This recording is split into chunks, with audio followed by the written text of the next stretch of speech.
Doctor Ravikant जैसा 10 doctor मिल जाए तो मैं बिहार के हेल्थ सिस्टम में बहुत बड़ा परिवर्तन ला दूं। मुझे उसके जैसा दूसरा डॉक्टर नहीं मिला। वो दीवाना है, वो पागल है। आप लोग ज्यादा मेरे घर पे मिल लेते हैं, इसीलिए मैंने विभाग को कहा है जरा वो सिस्टम मेरे घर पे लगा दो। घर पे बहुत डॉक्टर लोग आते हैं, मैं आप लोग को भी दिखाऊंगा घर पे। और इसीलिए शायद मुझे ये सौभाग्य प्राप्त है कि यहाँ जो मंचासीन लोग बैठे हैं, इसमें 3 हॉस्पिटल के लोग ऐसे बैठे हैं जिन हॉस्पिटलों का उद्घाटन भी मैंने ही किया है।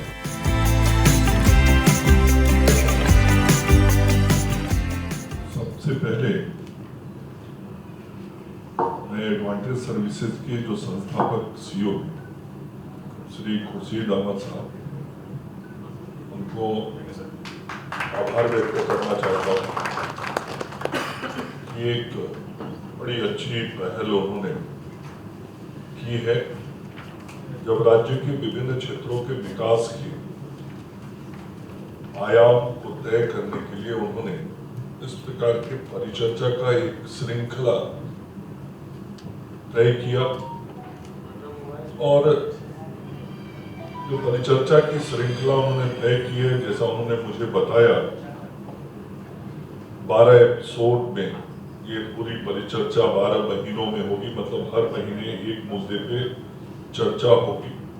और जो इनका मैं हूं बिहार टैगलाइन है, उस मैं हूं बिहार की अभिव्यक्ति विभिन्न क्षेत्रों के इस प्लेटफॉर्म से लोगों के सामने आएगी। अलग अलग क्षेत्र होंगे, लेकिन सबसे पहला जो क्षेत्र उन्होंने तय किया वो स्वास्थ्य का क्षेत्र तय किया है।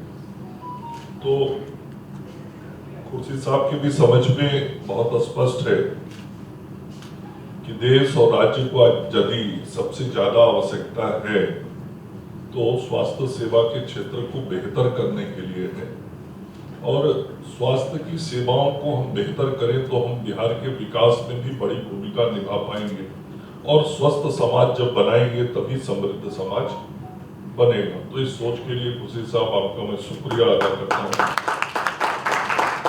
आज यहाँ मेरा सौभाग्य है कि हम बहुत सारे गणमान्य चिकित्सकों के साथ आपके बीच उपस्थित हुए हैं। आपने मुझे आमंत्रित किया है, इसके लिए मैं आपको आभार भी व्यक्त करता हूँ। आईएमए के पूर्व राष्ट्रीय अध्यक्ष डॉक्टर सजानंद साथ जी बैठे हैं, डॉक्टर सत्यजीत सिंह जी जो रूबन हॉस्पिटल के प्रबंध निदेशक हैं, यहाँ डॉक्टर रविशंकर सिंह जी बैठे हैं, डॉक्टर सतीश सिंह जी बैठे हैं, डॉक्टर वीपी सिंह जी बैठे हैं, डॉक्टर अशोक कुमार सिंह जी बैठे हैं, कर्नल एके सिंह जी, डॉक्टर विभा सिंह जी, डॉक्टर तौसीफ जी, मोहम्मद साजिद जी, पंकज चतुर्वेदी जी, डॉक्टर सोहेल अहमद साहब, मोहम्मद उबैदुर रहमान साहब। इसके अलावा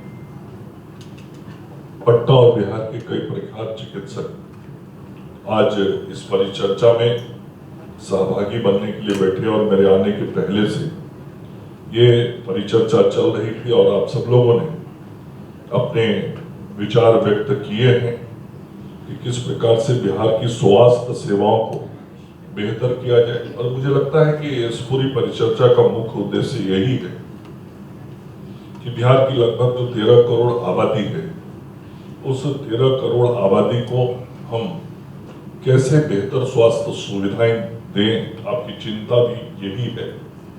और जो स्वास्थ्य सुविधाएं दें उसमें हम समाज के उस व्यक्ति का भी ध्यान रखें जो समाज के अंतिम पायदान पर बैठा हुआ व्यक्ति है। मतलब जो सबसे गरीब और कमजोर व्यक्ति है वह भी बेहतर स्वास्थ्य से अर्थ के कारण वंचित न रहे। और जिसको भगवान ने आर्थिक समृद्धि दी है उसके लिए तो बहुत सारे रास्ते होते ही होते हैं। 5.5 साल से अधिक हो गए स्वास्थ्य मंत्री के रूप में। मेरे पूर्व कोई भी राजनेता जो हुए जो स्वास्थ्य मंत्री बने बिहार के, भले ही वो मैं भी 3 बार स्वास्थ्य मंत्री ओथ लिया हूँ, 2 बार लगातार रहा, तीसरी बार अभी एक 19 महीने के गैप के बाद आया। लेकिन अभी तक के सर्वाधिक समय का बिहार का स्वास्थ्य मंत्री मैं हूं, और इसीलिए शायद मुझे ये सौभाग्य प्राप्त है कि यहाँ जो मंचासीन लोग बैठे हैं, इसमें 3 हॉस्पिटल के लोग ऐसे बैठे हैं जिन हॉस्पिटलों का उद्घाटन भी मैंने ही किया है। इसी वार्ड, एसएनसी वार्ड को वहां से मॉनिटर कर सकते हैं, देखते हैं।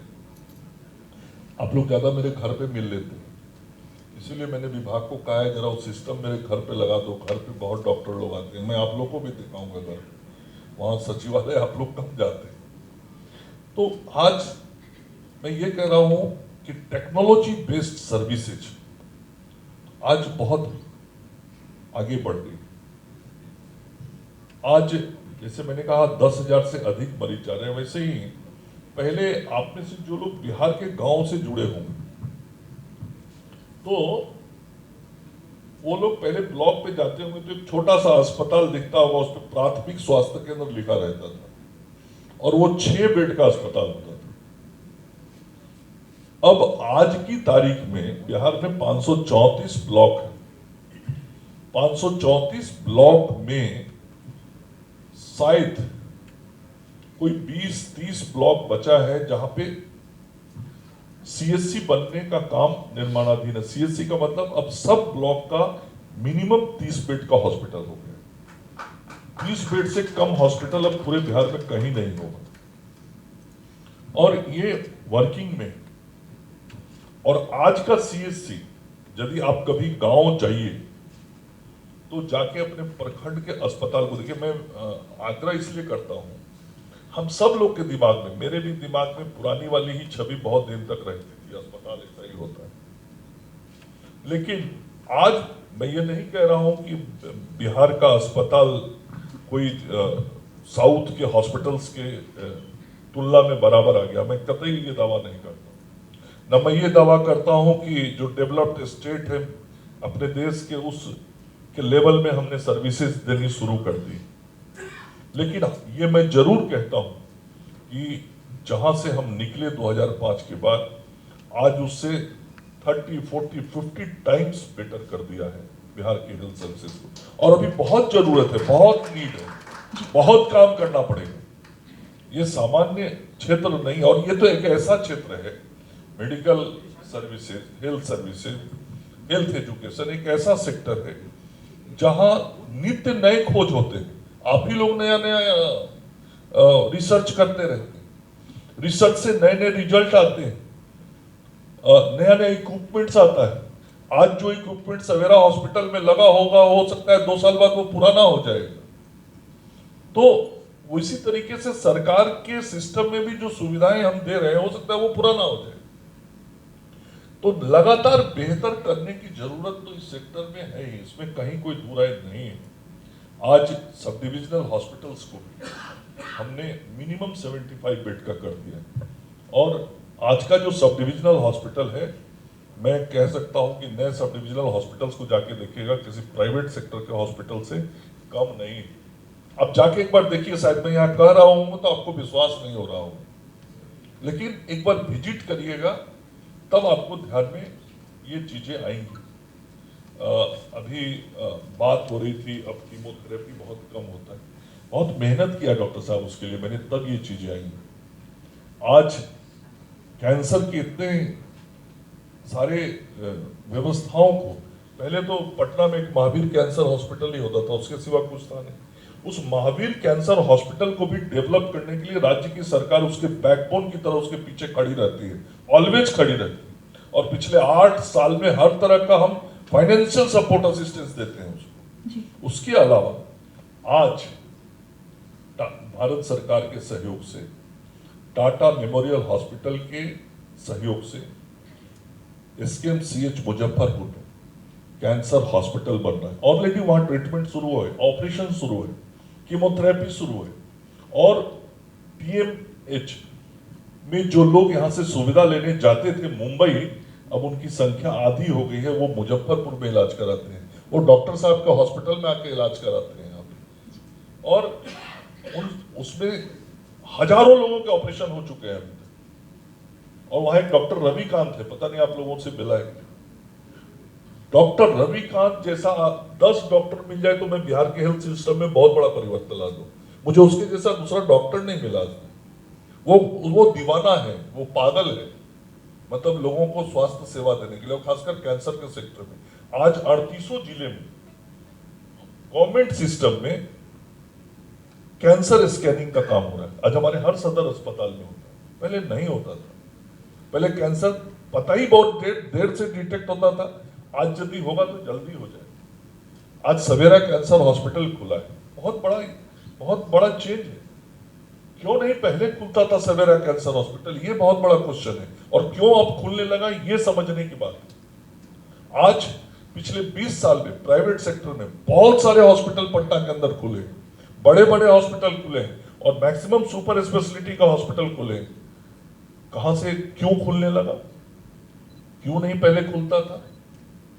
तो कुछ तो कारण था। और ये सरकार की पॉलिसी होती है, सरकार का भरोसा ही होता है, जिसके कारण कोई पैसा इन्वेस्ट करता है। बोन नैरो कराना है, जो कैंसर का पेशेंट है, जो किडनी का पेशेंट है, जो लीवर का पेशेंट है, जिसको बाईपास कराना है, ऐसे पेशेंट्स, रिक्शा वाला, ठेला वाला, खोमचा वाला, जो कभी सोच नहीं सकता है कि बाईपास मर जाता था पैसे के अभाव में, उसको 1.5 लाख रुपए यदि खर्च करना है, नहीं करा पाता था, उसकी जिंदगी चली जाती। आज वैसे गरीब लोगों को उस मुख्यमंत्री चिकित्सा सहायता योजना से पैसा दिया जाता है। आज प्रधानमंत्री जन आरोग्य योजना है, डॉक्टर वीपी सिंह जी जो उसमें कुछ सुझाव दे रहे हैं, ये सुझाव आप डॉक्टर साहब आप लोग लगातार देते रहिए। ऐसे ही चीजों में सुधार होता है। आज से 5 साल पहले जो पैकेज था और आज उसमें अंतर है ना, तो आप लोगों के ऐसे सुझावों के कारण ही वहां भी सुधार हो रहा है। और ये रेट कोई पॉलिटिकल आदमी बैठ के तय नहीं करता है। और ये रेट मतलब मैं नाम यहां नहीं लूंगा, लेकिन देश के बड़े बड़े डॉक्टर हैं, देश के बड़े बड़े डॉक्टर हैं जिनकी कमेटी है, वही बैठ के तय करते हैं। ना तो कोई पॉलिटिकल आदमी करता है, ना कोई ब्यूरोक्रेसी का आदमी करता है। पॉलिटिकल आदमी जो डॉक्टर लोग रेट तय करता है उसको स्वीकार करता है, ब्यूरोक्रेसी उसको एक्सिक्यूट करता है। आप नहीं, उसमें मैं आपकी भावनाओं को कद्र कर रहा हूं। मैं कह रहा हूं ये ऐसे ही सुझाव से सुधार हुआ है ना, ऐसे ही आप लोग बोलते रहेंगे तो आप लोग की बात सुन के हम लोग भी ऊपर बोलते रहेंगे। मतलब ऊपर मतलब जो डॉक्टर है, जो वो टीम है, जो कमिटी है। और मैं भी महसूस करता हूं कभी कभी, तो मैं तो कई लोगों को होती है तो मैं कहता हूं सुनो उसमें मत जाओ, तुम सीएम रिलीफ फंड में आओ, यहां से तुमको मदद कर देते हैं। क्योंकि मेरा मकसद ये होता है कि उसको ज्यादा से ज्यादा अधिकतम सहयोग करना, न्यूनतम सहयोग नहीं करना। तो ये चीजें धीरे धीरे ठीक होती जाएंगी। कितना बड़ा चीज हुआ डॉक्टर साहब, इस देश के लोगों ने आज से 8 साल पहले सोचा था क्या कि कोई ऐसा स्कीम आएगा जिसमें इतना बड़ा हेल्थ कवरेज मिलेगा? कल्पना भी था क्या? हाँ, हम लोग अमेरिका जाते थे, वहाँ सुनते थे, डॉक्टर साहब बोल रहे हैं, वहाँ हम लोग भी जाते थे तो देखते थे, कहते थे सब कैशलेस से आया, एडमिट हुआ, इलाज हुआ, इंश्योरेंस कंपनी से पैसा गया, वो अपना इंश्योरेंस का पैसा दे दिया। ये तो बड़ा अच्छा सिस्टम है, हमारे देश में भी कुछ ऐसा होना चाहिए था, सोच के आके भाषण उसन सब लोग दे देता था। लेकिन नरेंद्र मोदी एक ऐसा शख्सियत है जिसने इतनी बड़ी चीज को 140 करोड़ के पॉपुलेशन में उतार के दिखा दिया। ये बहुत बड़ी बात है डॉक्टर साहब। हाँ, त्रुटियां होंगी, कमियां होंगी, ये धीरे धीरे सुधर जाएंगे। अभी तो 5-6 साल में ये स्कीम आया है।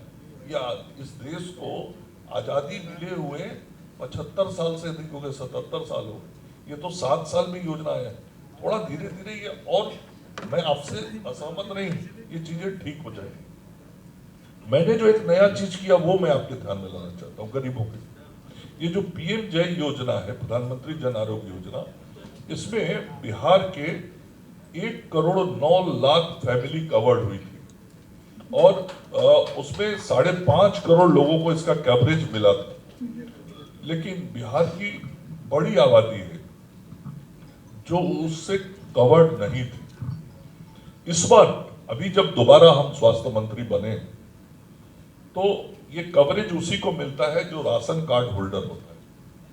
लेकिन जो 1,09,00,000 फैमिली थी, वो राशन कार्ड होल्डर जो बिहार में है, राशन कार्ड होल्डर की संख्या लगभग 1.82 करोड़ है। तो 73 लाख के करीब ऐसे राशन कार्ड होल्डर थे जो उस आयुष्मान योजना से कवर्ड नहीं हो रहे थे। और हम लोग जब गांव में जाते थे, गरीब के पास जाते थे, तो वो कहता था कि हमारा नमवा उसमें नहीं है सर। तो उस समय जवाब देते थोड़ा नहीं बनता था, हम लोग कहते थे अच्छा ठीक हो जाएगा। तो ये लिस्ट सुधारा नहीं जा सकता है सर। तो सुधारना तो मेरे बस में था नहीं, तो भारत सरकार का है, सुधरेगा तो पूरे देश में सुधरेगा। यदि पॉलिसी में कुछ चेंजेज होगा तो पूरे देश के लिए होगा।